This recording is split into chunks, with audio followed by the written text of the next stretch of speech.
Gak lama kemudian pintu rumah itu kebuka. Ternyata Agus baru nyampe. Tuh Agus datang. Yang mana Agus ini datang dalam keadaan ngos-ngosan gitu ya, dan langsung bilang, "Gila cuk, anak itu akan mati."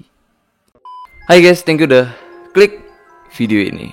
Oke, kali ini di treat horror kali ini aku ada asupan creepy lagi nih buat kalian. Ini kisah yang aku dapat dari akunnya Simple Man lagi ya. Ini cerita yang menurut aku serem banget sih. Ini menceritakan sebuah kisah yang dialamin dengan dua pemuda yang mana mereka itu pergi ke desa gitu ya, tapi sampai sana mereka itu ngalamin sebuah kejadian atau ngalamin sebuah masalah ya, yang itu berhubungan dengan tanah tumbal. Yang menurut aku ini kisahnya serem banget sih dan dramatis juga nih ceritanya. Oke lah, karena ini ceritanya panjang juga, jadi aku jangan lama-lama di intro, ntar durasi videonya makin lama lagi gitu kan.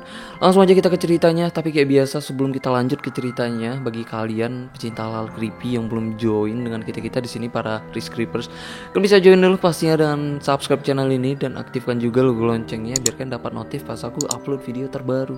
Karena kita di sini bakal terus penuhin asupan creepy setiap minggunya. Oke lah, langsung aja siapkan cemilan dan minuman kalian. Tapi kalau kalian puasa ya puasa gitu loh. Yang penting cari posisi ternyaman, redupkan juga lampunya, kita mulai kisahnya.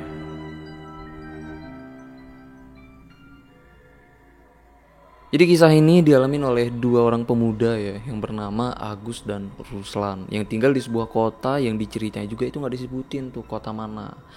Nah tapi saat itu ya mereka ini statusnya itu pengangguran. Ya mereka tinggal di kota itu nggak ada kerjaan apapun lah gitu. Nah lalu semuanya berawal itu saat mereka ini dapat tawaran kerja dari temennya yang berasal dari luar kota. Yang mana temennya ini nawar mereka itu untuk jadi kuli. Tapi kulinya ini itu kuli bantu ya. Jadi maksud dari kuli bantu itu nggak dijelasin juga sih. Tapi gambarannya dalam bayangan aku gitu ya. Jadi kuli bantu itu macam kuli yang mengganti kuli lain gitu. Iya nggak sih? Tapi kalau aku salah kalian bisa kan bisa perbaikin aja sih di kolom komen di bawah. Udah, kita sambung lagi nih ceritanya. Ya udahlah, karena mereka juga mikirnya nggak ada kerjaan kan, akhirnya mereka nerima lah tuh tawaran kerjaan dari temannya. Lalu mereka pun di situ langsung berangkat ya ke suatu kota tuh, naik kereta. Sampai di stasiun kota sana itu mereka ini dijemput dengan satu temannya yang bernama Koco. Ya udahlah, setelah mereka udah bertemu gitu yang udah bertiga, mereka ini sambung lagi tuh naik bus ke suatu desa, yang mana desa itu tempat tujuan utama mereka. Dan disitulah mereka ini rencananya mau kerja gitu loh. Nah, saat di dalam bus gitu ya, saat mereka menuju ke desa itu, Koco ini ngejelasin tuh ke mereka, katanya sampai di desa itu nanti mereka ini nggak tinggal di mes. Nah, di situ Agus langsung bingung kan, langsung nanya tuh, terus kita tinggal di mana, kata Agus. Kalau kita ngontrak kita nggak punya duit, gitulah kata Agus gitu ya. Nah, di situ Koco barulah ngejelasin gitu ya, katanya kalian nanti tinggal di sana itu tinggal di sebuah rumah yang ada di desa itu, kata Koco. Tapi rumahnya itu gratis gitu. Nah, denger rumah gratis ya, Agus dan Ruslan itu langsung mikir kemana-mana gitu. Karena biasanya ya kalau sesuatu yang gratis itu pasti ada kenapa-kenapanya gitu. Karena apa-apa bayar kan, pipis saja bayar, masa rumah bisa gratis. Nah karena itulah mereka ini udah mikir kemana-mana gitu ya. Nah lalu dijelasin dengan Koco juga, katanya sebenarnya rumah itu gak gratis. Rumah itu udah dibayar gitu loh. Tapi yang tinggal sebelumnya itu kuli juga, tapi mereka itu udah pamit pulang kampung gitu. Ditanya kan dengan Agus kenapa mereka pulang gitu, katanya kuli yang sebelumnya yang tinggal di rumah itu istri melahirkan. Tapi Koco ngejelasin itu ya, itu kayak rada ragu gitu, bener nggak sih kalau kuli sebelumnya yang tinggal di rumah itu pamit keluar karena istri yang melahirkan. Ya udahlah, mereka pun nggak mikirin, kayak udahlah yang penting mereka dapat rumah gratis dan mereka dapat kerjaan. Ya udah, mereka pun nggak mikirin kemana-mana tuh setelah itu. Sampai di desanya, Koco pun itu langsung ngeberhentiin bus gitu ya. Dan Koco pun langsung nunjukin tuh yang katanya itu jalan setapak, kalian jalan aja, jalan setapak itu nanti di ujung jalan itu ada satu rumah kecil gitu katanya. Nah di situ akhirnya Agus dan Ruslan pun turun gitu ya dari bus, sedangkan Koco itu nggak turun karena Koco ini mungkin dia tuh turun di depan gitu ya, turun di depan rumahnya. Intinya pokoknya di situ Koco ini nggak turun ngantar mereka ke rumah itu, cuma nunjukin aja tuh rumahnya. Setelah turun dari bus gitu ya, mereka ini sama sekali nggak ada curiga gitu dengan desanya ya, karena desanya itu kayak desa pada umumnya gitu. Yang emang saat mereka di situ itu desanya agak lebih sepi aja ya, mungkin mereka mikirnya karena desa itu agak pinggiran gitu ya, maksudnya mereka ini ini adanya itu bukan di pusat desanya tapi di pinggiran desanya, mungkin karena itu tuh sepi. Lalu mereka pun jalan ngikutin jalan setapaknya. Lalu gak lama kemudian mereka ini ngeliat tuh ada satu rumah kecil, yang mana itu rumahnya antara rumah atau gubuk gitu ya, karena rumahnya itu emang bener-bener kecil banget. Dan di depan rumahnya juga itu udah ada lampu Petromax yang udah nyala, dan rumahnya juga itu pintunya kebuka gitu, kayaknya ada orang di dalam. Mereka mikirnya kayak gitu. Ya udahlah, mereka pun itu langsung samperin gitu ya, maksudnya untuk mastiin apa bener ini rumahnya atau gimana gitu. Nah pas mereka nyamperin udah deket gitu ya dengan rumahnya, itu langsung kecium tuh bau makanan yang wangi banget. Lalu gak lama kemudian keluar tuh seorang wanita dari rumah itu, yang usianya itu kayaknya nggak jauh-jauh lah gitu ya dari umur mereka, tapi wanita itu agak lebih tua dikit tuh dari mereka. Yang ternyata wanita itu penjaga rumah itu atau pengurus rumah itulah. Di situ wanita itu pun langsung nyambut mereka, nyuruh mereka masuk gitu ya, bahkan sampai nawarin mereka makan. Yang seolah ya wanita itu kayak mempersiapkan makanan itu untuk nyambut kedatangan mereka berdua nih, si Agus dan Ruslan. Udahlah, setelah itu wanita itu pun pamit gitu ya, katanya dia mau pulang. Jadi dia itu cuma nyambut mereka berdua aja lah di rumah itu. Saat mereka udah di dalam rumah, yang itu mereka ini udah siap-siap mau makan gitu ya, dan wanita itu tadi pun udah pulang. Nah di sini nih Agus ini tiba-tiba ngerasa ada sesuatu yang nggak beres, dan ini cuma bisa dirasakan Agus, karena Agus ini katanya dulu tuh dia pernah ngilmu-ngilmu gitu loh, jadi kayak ya belajar ilmu-ilmu hitam kayak gitulah. Nah di sini Agus ini ngerasa kalau makanan yang ada di hadapan mereka itu baunya bau lemah layar, atau kira-kira itu kayak bau tanah kuburan gitu lah. Nah, Agus ini langsung bilang kan sama Ruslan, jangan dimakan makanannya, kayaknya makanan ini gak beres gitu katanya. Ya udah, itu mereka pun nggak jadi makan. Agus pun itu langsung nutupin makanannya pakai kain. Dan setelah itu ya Agus ini kayak paham dan tahu gitu ya, mungkin dia ini tahu itu dari udah menerawang gitu ya, itu menerawang dengan batinnya mungkin.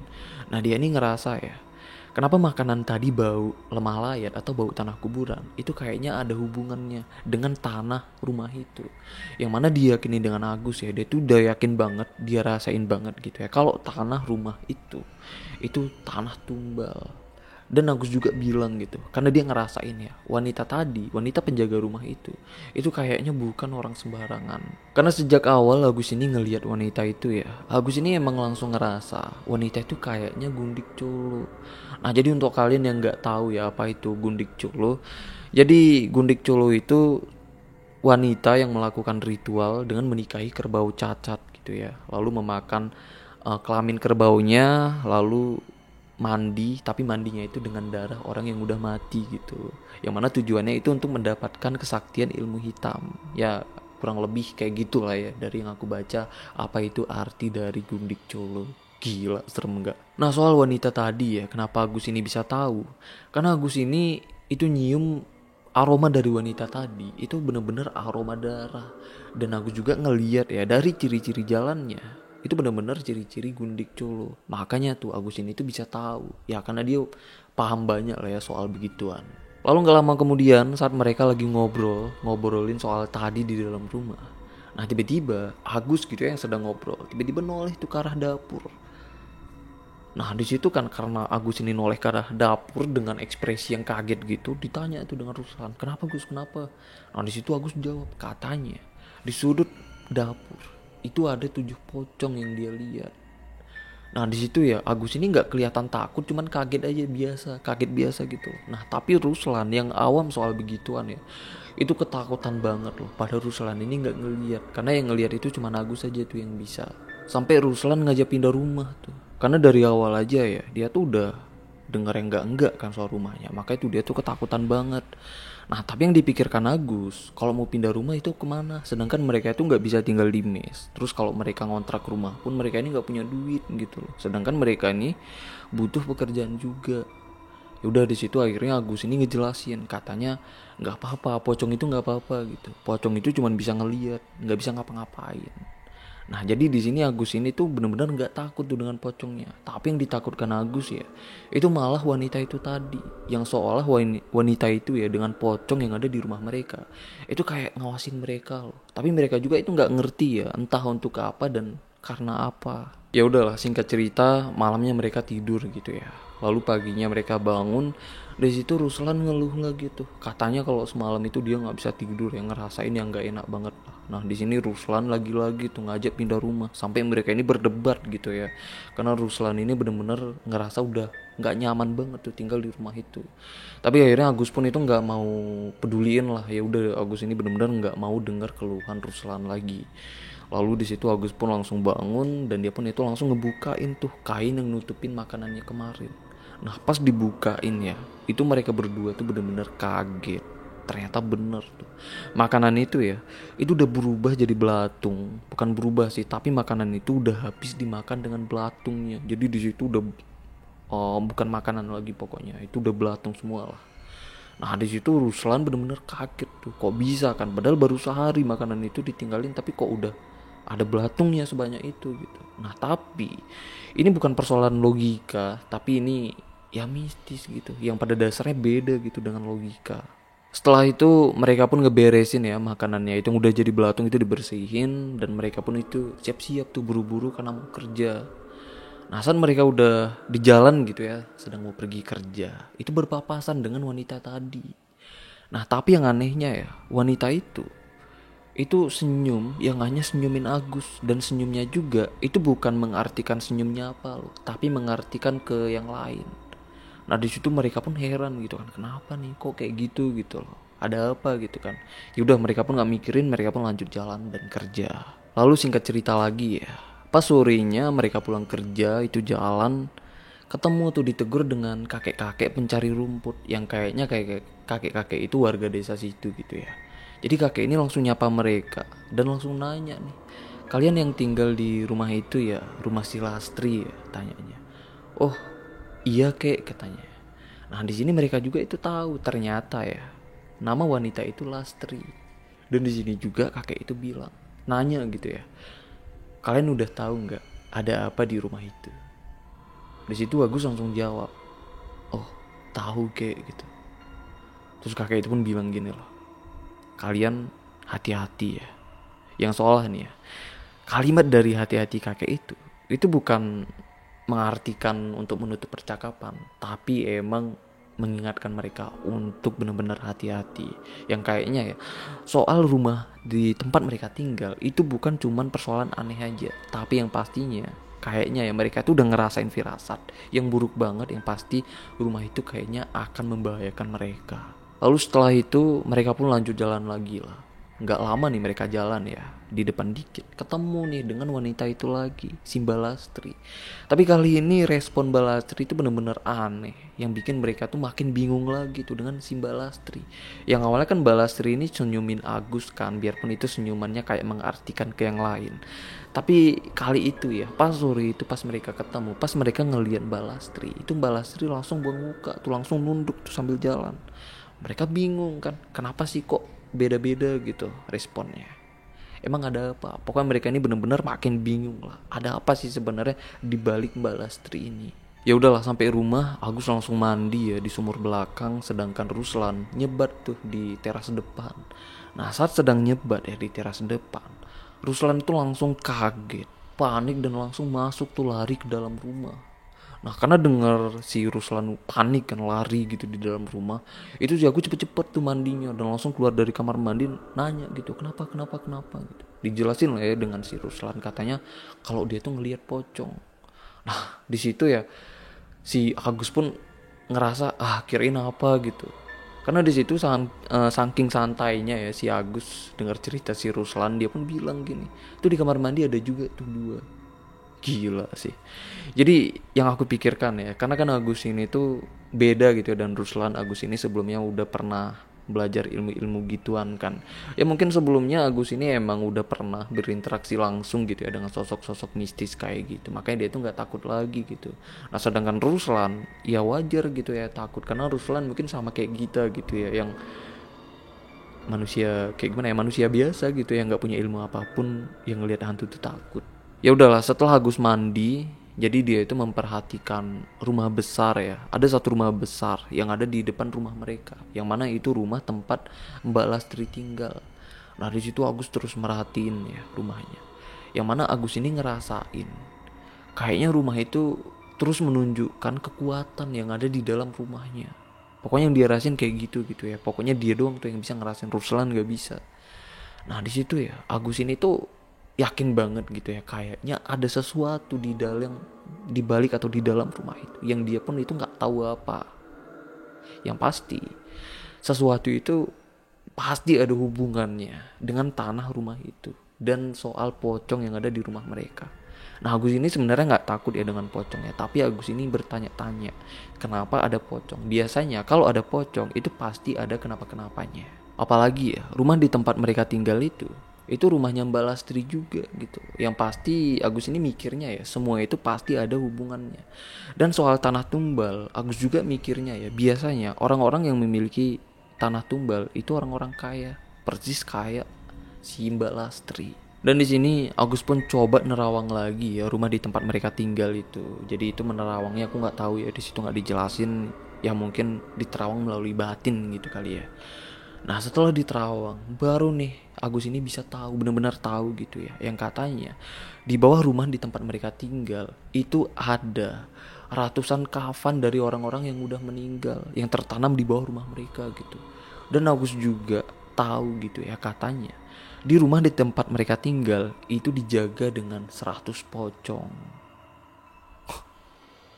Ruslan itu auto panik lah, itu ketakutan gitu saat dia tahu kalau di rumah di tempat mereka tinggal itu ada 100 pocong. Satu pocong aja dia udah ketakutan banget kan, apalagi itu ada 100 pocong.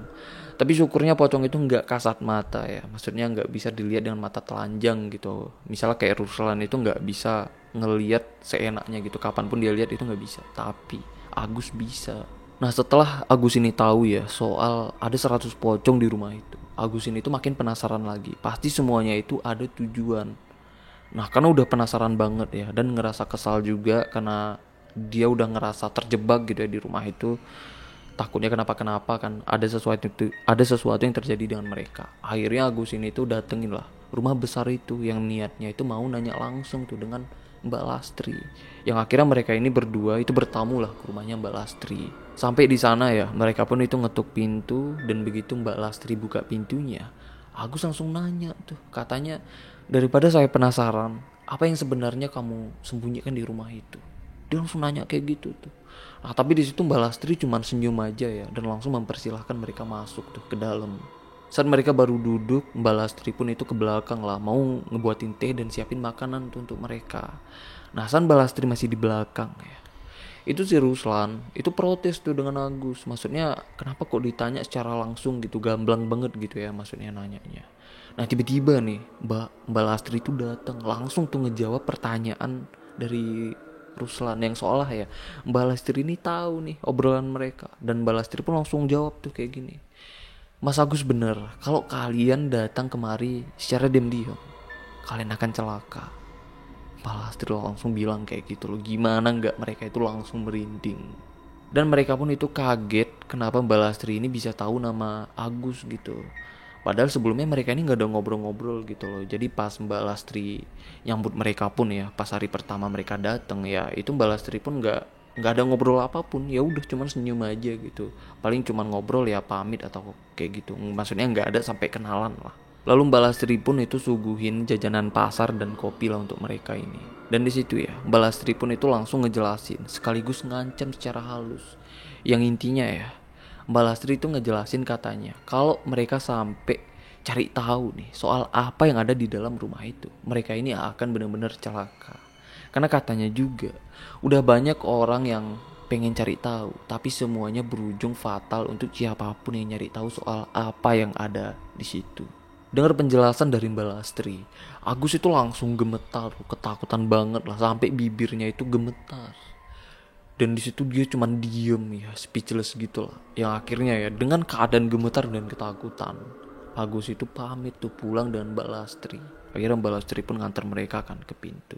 Mereka pulang lah. Sampai di rumah pun itu Agus masih ketakutan banget. Yang di situ Ruslan karena dia nggak ngerti kan, dia nggak takut tuh karena dia nggak ngerti. Malah dia heran gitu kenapa Agus ini tumben gitu takut. Yang sebelumnya ya pas mereka ngelihat pocong pun Agus ini sama sekali nggak takut, tapi kali itu bener-bener tuh Lalu di situ ya, Agus pun langsung ngajak Ruslan itu pindah rumah lah. Pokoknya pergi dari rumah itu secepatnya. Karena emang udah bener-bener bahaya banget. Nah ditanya kan dengan Ruslan, kenapa gitu.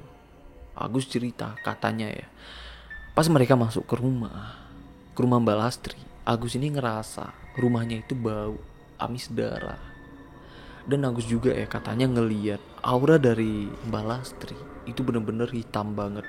Dan Agus juga ngeliat di rumah Mbak Lastri itu banyak banget pocong. Tapi yang seremnya bukan pocongnya, tapi sesuatu yang dijaga dengan pocongnya itu. Lalu mereka pun itu langsung beres-beres gitu ya, ngumpulin semua bajunya. Karena niatnya mereka ini tuh mau pindah secepatnya, mau pergi dari rumah itu secepatnya gitu. Nah saat mereka sedang beres-beres, tiba-tiba ada yang ngetuk pintu rumahnya. Nah di situ Agus pun langsung berdiri, langsung keluar kamar dan ngebukain pintu depan. Yang ternyata yang datang itu Mbak Lastri yang udah ngebawain makanan pasar itu loh, makan apa jajanan pasar. Nah di situ Mbak Lastri dan Agus ya itu cuman ngomong di depan pintu aja tuh, dan itu pun ngomongnya bentaran aja. Lalu nggak lama kemudian Mbak Lastri pun itu balik dan Agus pun itu nutupin pintu dan baliklah masuk ke kamar. Tapi pas Agus masuk ke kamar ya, itu Agus kelihatannya itu udah ketakutan banget ya. Muka Agus itu udah bener-bener tegang banget. Dia tuh langsung kayak ngerasa kecewa banget gitu. Langsung bilang tuh dengan si Ruslan, "Cuk," gitu. Langsung terduduk lemas tuh. Nah Ruslan kaget kan. Kenapa Gus? Kenapa Gus? Kenapa Gus? Di situ. Agus pun di situ diem. Memang bener-bener gak bisa ngomong tuh Agus.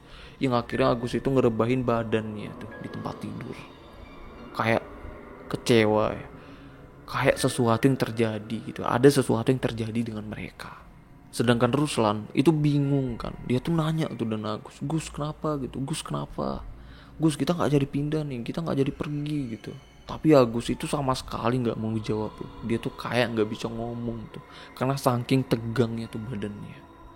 Nah lalu nggak lama kemudian ya Agus pun itu tidur lah, ketiduran gitu ya. Di situ Ruslan juga udah ngerasa kayaknya ada sesuatu yang nggak beres. Pokoknya Agus ini itu nerima berita buruk lah dari Mbak Lastri soal mereka.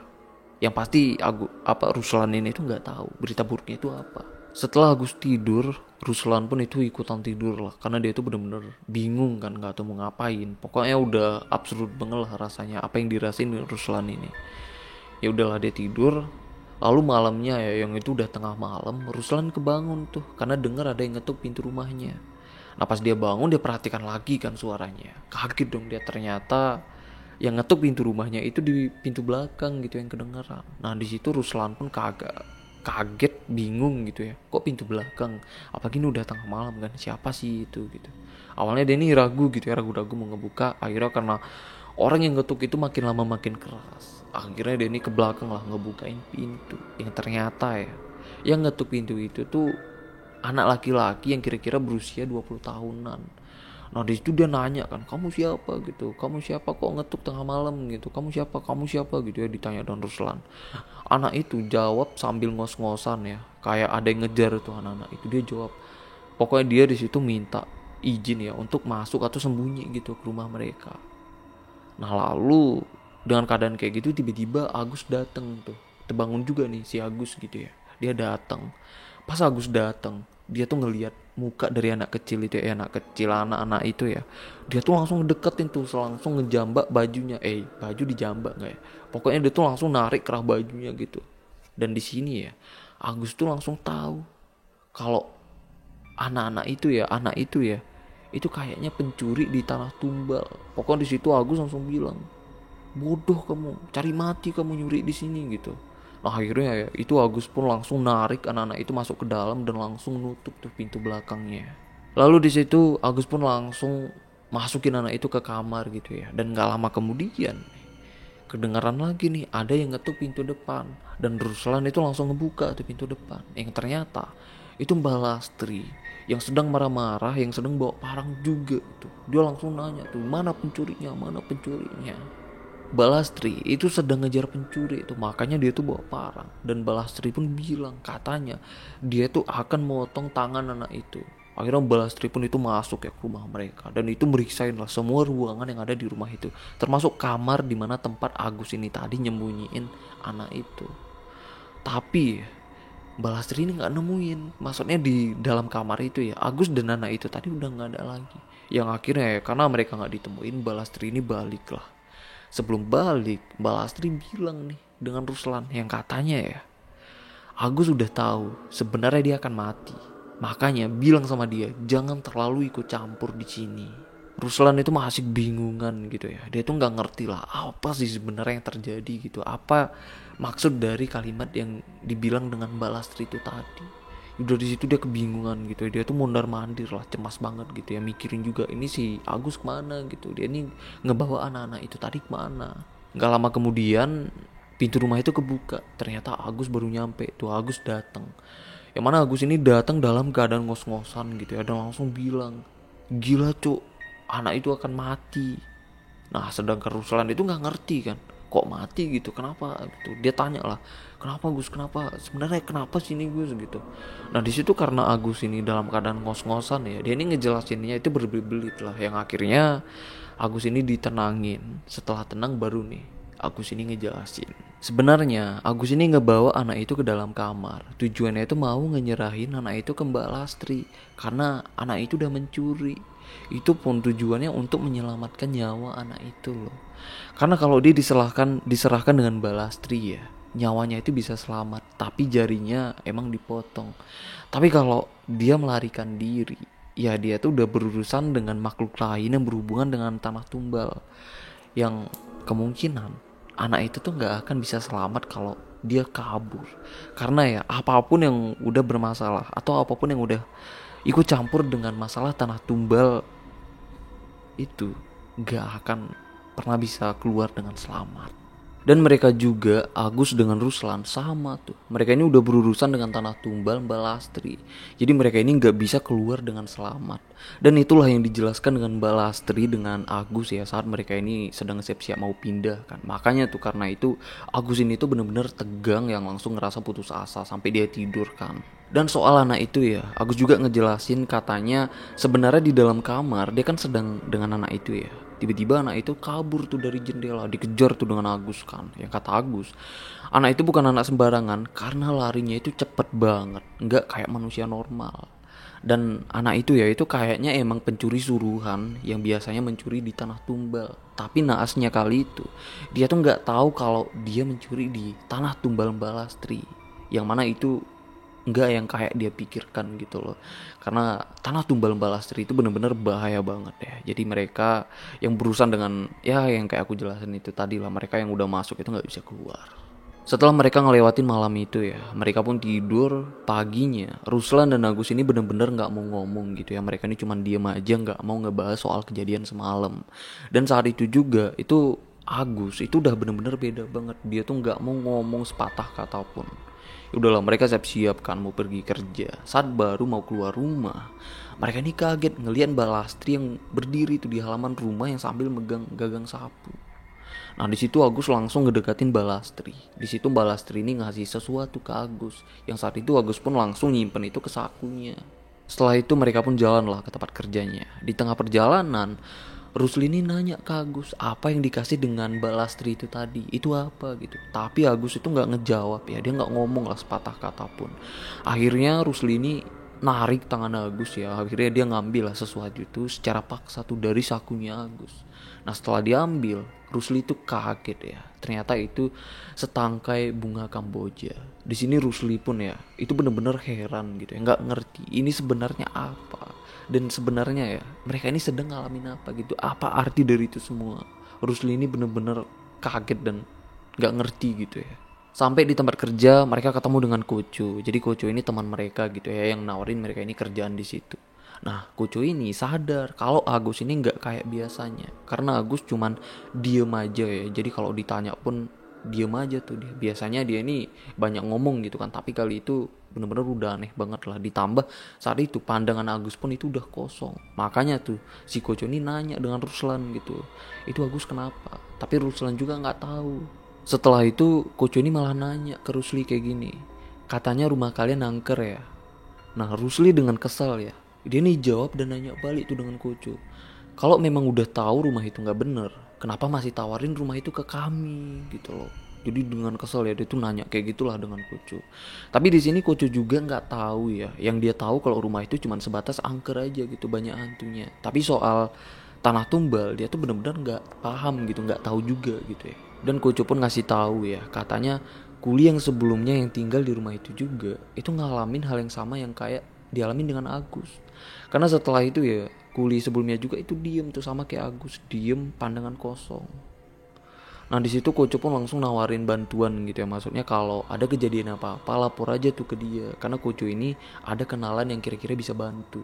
Ya udahlah mereka pun lanjut kerja. Lalu di tengah-tengah mereka kerja ya, mereka ini ngeliat itu ada warga yang berkumpul di tebing gitu, kayaknya ada sesuatu yang terjadi. Akhirnya mereka ini samperin kan warga itu, nanya gitu kenapa gitu. Nah ternyata warga itu nemuin mayat. Pas dilihat dengan Ruslan ya, dia tuh bener-bener kaget dan merinding. Ternyata itu mayat anak yang semalam loh. Ternyata Agus bener, kalau anak itu kalau dia lari ya dia bakal mati.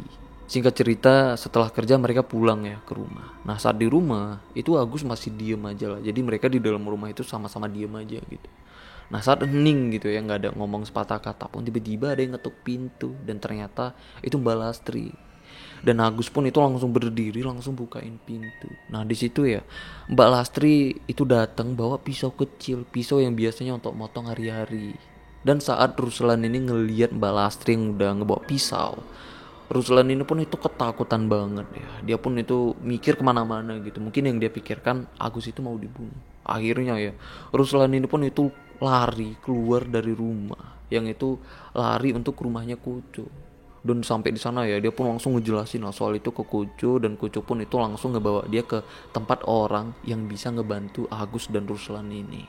Setelah Ruslan ini udah di rumah Mbah Pur, yang mana Mbah Pur ini itu orang yang dimaksud Koco yang bisa ngebantu mereka gitu loh. Nah setelah Ruslan dan Koco ini udah di rumah Mbah Pur, di situ Ruslan ini ngejelasin lah ya semuanya, dia ini ceritain gitu ya semuanya soal apa yang terjadi dengan mereka.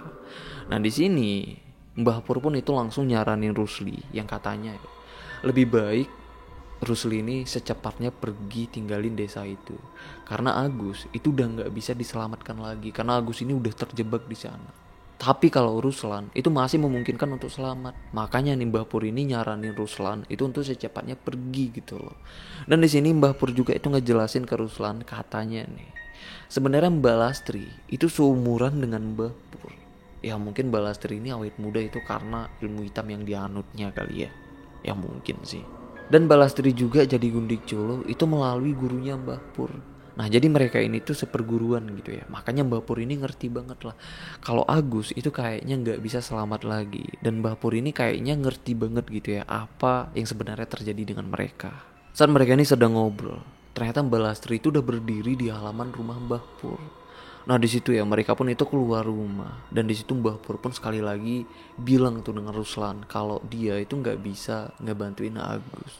Ya udah di situ mereka pergi, dan Mbah Pur pun itu ngobrol dengan Mbak Lastri. Nggak tahu tuh ngomongin apa. Yang pasti ya di situ kelihatan dari gelagatnya Mbah Pur kalau dia tuh kayak segan banget gitu dengan Mbak Lastri. Lalu Koco pun ngantar Ruslan balik ya ke rumahnya. Sampai di rumah ternyata Agus tuh udah nunggu dia balik tuh. Dan malam itu ya Agus nyuruh Ruslan itu untuk tidur di kamar sebelah. Jadi biasanya mereka ini tidur sekamar ya. Dan di rumah mereka itu ada 2 kamar. Jadi malam itu gak tahu kenapa ya Agus ini tiba-tiba minta tidur di kamar sendiri. Lalu tengah malamnya Ruslan ini lewat lah di depan kamar Agus gitu ya. Tapi pas dia lihat ke dalam, Ruslan ini tuh bener-bener kaget saat dia ini ngelihat dari sela-sela horden. Karena dia ngelihat Agus yang sedang duduk bersila. Itu kayak duduk bertapa gitu di atas kasur, dengan darah yang udah berceceran di baju sampai ke kasurnya. Karena dia ngelihat darah yang terus keluar tuh dari mulutnya Agus. Nah ngelihat itu ya Ruslan pun itu gak ngerti. Yang pasti Ruslan ini tuh panik tuh ngelihat itu. Dia pun itu langsung nyamperin Agus sampai nepuk pipinya Agus gitu ya. Soal itu Agus cuman natap Ruslan gitu dengan tatapan kosong. Karena panik Ruslan pun itu ngambil air putih, suapin air putih tuh ke mulutnya Agus. Lalu gak lama kemudian kedengaran suara Mbak Lastri itu menjerit gitu, yang sedang marah datang ke rumah mereka itu udah ngebawa parang. Nah Ruslan panik kan, dengan keadaan Balastri yang kayak gitu pasti panik gitu ya, apalagi udah ngebawa parang kan. Nah Ruslan ini coba nahan Balastri itu sampai bilang gitu, tolong mbak ini bisa diselesaikan baik-baik, jangan pakai parang mbak. Tapi Balastri pun itu nggak peduli ya, langsung ngedorong Ruslan dan dia pun masuklah ke rumah. Setelah itu Mbak Lastri pun itu masuk ke kamar dan nyeret Agus ke teras rumah. Di sana Mbak Lastri motongin rambut Agus itu pakai parang. Tiba-tiba Agus pun itu pingsan gitu ya. Mbak Lastri pun itu ngomong lah ke Ruslan, kasih tahu temanmu ini kalau ilmunya di sini nggak ada apa-apanya. Nanti kalau dia udah sadar bawa dia ke Purnomo. Dengan kesal Mbak Lastri pun itu pergilah ninggalin mereka. Nah ternyata nih ya, kenapa bisa kayak gitu kejadiannya? Kenapa bisa Agus ini duduk di kamar sampai darahnya itu kececeran ya? Karena kan Agus punya ilmu ya. Ternyata Agus ini tuh nyoba nyerang si Mbak Lastri. Tapi karena ilmu yang Mbak Lastri itu lebih kuat gitu ya. Jadi Agus ini kalah. Makanya Mbak Lastri itu dateng gitu ya dengan kesel dan nyuruh Ruslan ini ngebawa Agus ini ke tempat Mbah Purnomo gitu untuk diobatin dari serangan Mbak Lastri itu sendiri. Tanpa nunggu Agus sadar, Rusli pun itu langsung manggil Koco tuh, untuk ngebawain Agus ini ke rumah Mbah Purnomo secepatnya. Nah singkat cerita ya, setelah nyampe di sana, Mbah Purnomo pun itu langsung ngebentak Agus karena Agus ini tuh udah terlalu nekat dan lupa diri kalau dia itu sedang berhadapan dengan siapa. Tapi setelah itu Mbah Purnomo pun itu langsung ngobatin Agus dan di situ Agus pun sampai muntah ya, yang ngeluarin darah hitam tuh dari mulutnya, yang mana di situ ada segumpal kayak daging juga. Yang saat itu Mbah Purnomo itu nampung muntahannya si Agus yaitu di batok kelapa. Dan di sini juga Mbah Pur pun itu ceritain ke mereka ya, siapa yang sebenarnya yang berkuasa di tanah tumbal itu. Yang pasti ternyata ya yang berkuasa di tanah tumbal itu bukan Mbak Lastri. Kata Mbah Pur, Mbak Lastri itu hanya diperintahkan untuk menjaga tanah tumbal. Dan soal kejadian ini ya, Mbah Pur pun itu merasa itu harus membantu mereka untuk menyelesaikan masalah ini. Karena Agus ini ya, itu udah terlalu dalam masuk ke masalah tanah tumbal. Jadi cara ngebantunya itu dengan cara memanggil sosok yang berkuasa di tanah tumbal itu yang disebut dengan Maladesa. Nah jadi Maladesa ini itu bukan manusia ya. Jadi pemanggilannya itu dengan melakukan ritual. Nah di situ sebelum Mbah Pur ini melakukan ritualnya, Mbah Pur ini perintahkan Koco untuk nyampein ke Pak RT kalau Maladesa akan datang. Setelah Koco pergi, di situ Ruslan dan Agus itu benar-benar ngeliat ritual yang dilakukan dengan Mbah Purnomo. Itu ngebuat mereka tuh benar-benar ketakutan dan merinding. Karena ritual yang dilakukan Mbah Purnomo itu benar-benar gila banget ya. Karena dia itu mencabut beberapa giginya sendiri, pakai tangan kosong loh, tangannya sendiri. Sampai karena itu ya mulutnya Mbah Purnomo itu ngeluarin darah yang banyak banget. Nah lalu di situ ya akhirnya Mbah Purnomo pun itu sampai muntah darah, yang darahnya itu benar-benar pekat banget gitu ya, sampai warnanya hitam dan ada gumpalnya juga, yang mana itu persis kayak muntah darah Agus sebelumnya. Di sini ya kenapa Maladesa dipanggil, karena Maladesa ini itu harus mengambil apa yang harus diambil, yaitu untuk mengeksekusi Lastri. Karena Lastri ya, Mbak Lastri maksudnya, itu udah melakukan kesalahan. Nah bingung kan kalian? Jadi gini, Lastri sebenarnya ditugaskan dengan Maladesa itu untuk menjaga Ranggon yang ada di tanah tumbal itu. Nah kalau kalian nggak tahu apa itu Ranggon ya, jadi Ranggon itu manusia yang dijadikan tumbal dengan keadaan antara hidup dan mati gitu loh. Yang katanya juga Ranggon itu akan mati jika diizinkan dengan Maladesa. Ya aku tahu nih, pasti kalian mengaitkan ini soal Tuhan dan agama kan. Aku setuju juga sih, sebenarnya semuanya itu atas izin Tuhan, bukan izin Maladesa. Tapi di kejadian ini kita anggap aja ya, kita dengan mereka itu beda aliran. Jadi ini emang kepercayaan beberapa orang tertentu aja gitu loh. Jadi ini kepercayaan orang, kita harus menghargai karena itu hak mereka, oke? Kita sambung ya. Jadi Lastri ini itu disuruh untuk menjaga Rangon. Jadi kalau emang ada seseorang yang tahu atau melihat Rangon, itu nyawa yang akan jadi bayarannya, yaitu nyawanya Lastri gitu loh. Karena Lastri ini udah dianggap gagal menjaga Rangon. Nah karena itu Lastri ini juga itu sebenarnya udah pernah janji soal itu gitu, yang mana dia juga itu janji di hadapannya Mbah Purnomo, yang berarti ya Mbah Purnomo itu sebagai saksi janjinya. Tapi Agus dengan ilmu yang dia punya, ternyata dia bisa melihat Rangon, bahkan dia udah melihat Rangon. Nah karena inilah Maladesa ini dipanggil untuk mengambil nyawa yang harus diambil gitu, yang udah terlibat dengan kejadian ini. Dan karena inilah kenapa Mbah Purnomo itu nyaranin Rusli ini pulang aja gitu. Karena Agus ini nggak bisa diselamatkan lagi. Ya karena Agus ini udah melihat rangonnya, sedangkan Rusli belum kan. Apalagi Rusli ini emang nggak punya ilmu apa-apa gitu untuk ngelihatnya. Karena kan dia emang benar-benar bersih kan, nggak ada ilmu apapun. Ya udahlah, setelah mendengar soal itu ya, Agus dan Ruslan pun itu balik ke rumah. Nah di perjalanan pulang, Ruslan itu terus-terusan nyalahin Agus. Yang mana menurut Ruslan ini ya, Agus ini bener-bener udah salah kaprah gitu. Sok-sokan, mentang-mentang punya ilmu ya. Dia ini gak mikirin konsekuensinya itu sebahaya apa. Ya tapi mau gimana lagi ya, semuanya itu udah lewat. Jadi mereka ini mau gak mau itu harus menyelesaikan masalah ini, apapun konsekuensinya. Sampai di rumah, Kojo pun ternyata nyusul mereka ke rumah gitu ya. Sampai di sana Kojo pun cerita yang katanya ya, dia ini ngerasa tuh bener-bener aneh banget. Pas dia pulang ke mes ya, itu nggak ada tuh satu orang pun yang mau ngebukain pintu. Dan yang lebih anehnya lagi ya, semua warga yang ada di desa itu seolah sepakat nggak ada yang mau ngebukain pintu. Dan yang lebih anehnya lagi, yang bikin Kojo ini bingung ya, di setiap depan rumah warga itu ada satu piring bubur loh. Dia ini benar-benar nggak tahu ya itu maksudnya apa dan untuk apa gitu. Karena itulah Koco ini datang ke rumah mereka karena emang nggak tahu mau kemana lagi gitu ya. Udah malam itu mereka bertiga itu di rumah sambil ketakutan gitu ya, apa yang akan terjadi terutama dengan Agus nih. Mereka ini takut banget gitu ya. Nah sampai mereka juga itu bingung gitu ya, harus apa. Apalagi di sini Rusli dan Koco itu nggak ngerti gitu ya apa yang sebenarnya terjadi. Sejauh itu mereka masih nggak ngerti loh. Karena mereka ini emang nggak punya ilmu-ilmuan. Pokoknya malam itu mereka bertiga ya, cuman diem sambil ngerokok-ngerokok, kayak ngilangin stres gitu lah. Yang ngerti di sini itu cuman Agus aja, tapi ini Agus bener-bener nggak mau ngomong sepatah kata pun. Sampai tiba-tiba ya, pas tengah malam, yang mana mereka ini semuanya itu lagi pada diem gitu ya, stres. Mereka ini dengar pintu rumah yang diketuk gitu ya, dan mereka juga dengar suara itu kayak suara orang asing, pokoknya suara yang nggak mereka kenal sama sekali lah, yang manggil dari depan rumah. Nah tapi Agus paham gitu ya, katanya jangan dibuka, cuman itu aja tuh Agus ngomong, jangan dibuka, biarin aja gitu kata Agus. Yang pasti itu bukan suara manusia gitu ya. Hingga sepanjang malam mereka pun itu hanya terus ketakutan mendengar suara itu yang benar-benar gak berhenti-berhenti itu. Akhirnya malam yang makin larut, tiba-tiba Mbah Purnomo datang nih. Mbah Purnomo ini ngajak Agus ya untuk ikut, untuk menyelesaikan masalahnya dengan tanah tumbal.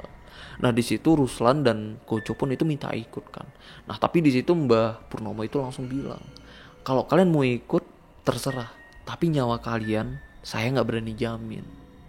Nah di situ Koco langsung duduk lagi tuh karena takut kan. Tapi Ruslan itu bener-bener berani loh, dia tetap ikut Mbah Purnomo karena dia merasa tanggung jawab juga kan, karena Agus itu temennya gitu loh. Mbah Pur pun itu ngebawa mereka ke suatu rumah gitu ya, yang mana di rumah itu ada 100 pocong, yang mana itu Ruslan bisa ngelihat semua pocongnya tanpa harus mata batin atau kayak gimana ya. Pokoknya di situ Ruslan ini benar-benar ngelihat loh. Tapi di situ Ruslan ini berusaha untuk nggak ngelihat kan, karena dia tuh ketakutan, yang akhirnya dia jalan itu sambil nunduk tuh.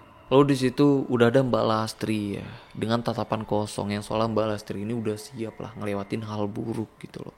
Dan di sini Mbah Pur pun itu nunjuk rangon ke Agus dan Ruslan, yang katanya, ini kan Gus yang kamu lihat. Ruslan itu bener-bener kaget ya ngelihat rangon. Yang sebelumnya sebenarnya Ruslan ini juga tahu gitu ya soal rangon. Tapi awalnya dianggap soal ini semuanya itu hanya mitos gitu. Tapi di sini dia tuh emang benar-benar ngelihat secara langsung loh. Tubuh manusia yang terlentang di atas kayu, yang terus ngeluarin darah hitam dari lubang anusnya. Itulah wujud yang harusnya dijaga oleh Mbak Lastri. Lalu seorang wanita datang, yang mana itu disebut dengan Maladesa gitu ya, yang udah siap mengeksekusi siapa aja yang harus dieksekusi. Tapi di sini ya Mbah Purnomo itu berusaha menyelamatkan nyawa Agus, karena sebenarnya Agus ini itu masih bisa diselamatkan, karena itu bukan salahnya Agus. Nah akhirnya ya, di hadapan Mbak Lastri dan di hadapan Maladesa si wanita itu ya, Mbah Purnomo pun itu langsung nyuruh mereka berdua itu untuk lari ke depan secepatnya saat itu juga. Dan saat mereka lari jangan pernah lihat ke belakang. Yang akhirnya mereka berdua ya itu benar-benar lari secepat mungkin, itu tanpa ngelihat ke belakang. Mereka lari sekencang-kencangnya, lari menembus kebun jati. Yang akhirnya mereka nyampe lah di rumah. Yang saat itu di rumah ada Kucu gitu ya. Tapi saat itu juga mereka pamit dengan Kucu dan mereka langsung pergi tuh ke jalan raya. Begitu nyampe di sana mereka ini langsung nyetopin bus dan langsung tuh balik ke kota asalnya. Karena di situ ya mereka ini itu udah terlepas dari masalah itu dan udah bisa balik ke kota asalnya. Nah di dalam bus mereka itu benar-benar kepikir ya, dan mereka juga itu nggak tahu gimana nasib Mbak Lastri, apakah udah dieksekusi apa belum gitu ya. Yang pasti Mbak Lastri itu udah siap untuk dieksekusi karena kesalahannya gitu, karena nggak bisa menjaga Rangon. Dan itu juga udah ada di perjanjiannya dengan jin gitu ya, Maladesa. Aku nggak tahu sih itu jin atau kayak gimana gitu. Oke lah, soal cerita ini menurut aku ini cerita yang rumit banget gitu ya, karena dia ngejelasinnya itu banyak dengan kalimat-kalimat teknis dukun yang aku benar-benar nggak paham gitu ya dengan kalimat-kalimatnya. Jadi di sini ya beneran sih aku pas ngonsep ceritanya juga aku banyak browsing lagi sih ini maksudnya apa, misalnya kayak Gundik Colo gitu kan, itu sebenarnya apa sih, karena aku benar-benar nggak paham gitu loh.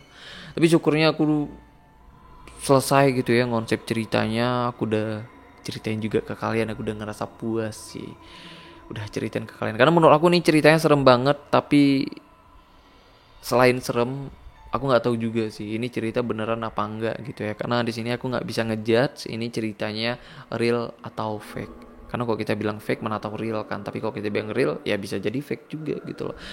Tapi di sini kalian lah menilai. Tapi apapun itu ya jangan judge, karena di sini ceritanya itu terlalu intim ke mengarah ke kepercayaan gitu kan. Misalnya kayak itu tadi Maladesa itu bisa memutuskan gitu orang itu mati apa enggak gitu kan, yang seolah-olah dia itu udah memposisikan dirinya sebagai Tuhan. Nah pasti kalian nggak setuju kan dengan itu. Nggak apa-apa kalau nggak setuju, tapi jangan ngejudge gitu. Nggak setuju ya udah cukup di hati aja, yang penting kalian nggak ngelakuinnya, udah cukup itu aja gitu loh, jangan barbar. Oke lah, sampai sini aja ceritanya, dan mohon maaf ya kalau memang ceritanya ini agak rumit terus kalian pusing gitu ya dengernya. Tapi kok kalian baca sendiri pasti kalian lebih pusing lagi sih, aku yakin. Oke lah, sampai sini aja ceritanya. 2 kali aku bilang, sampai sini aja 3 kali. Oke lah, aku Rizky Wadeno, bye bye.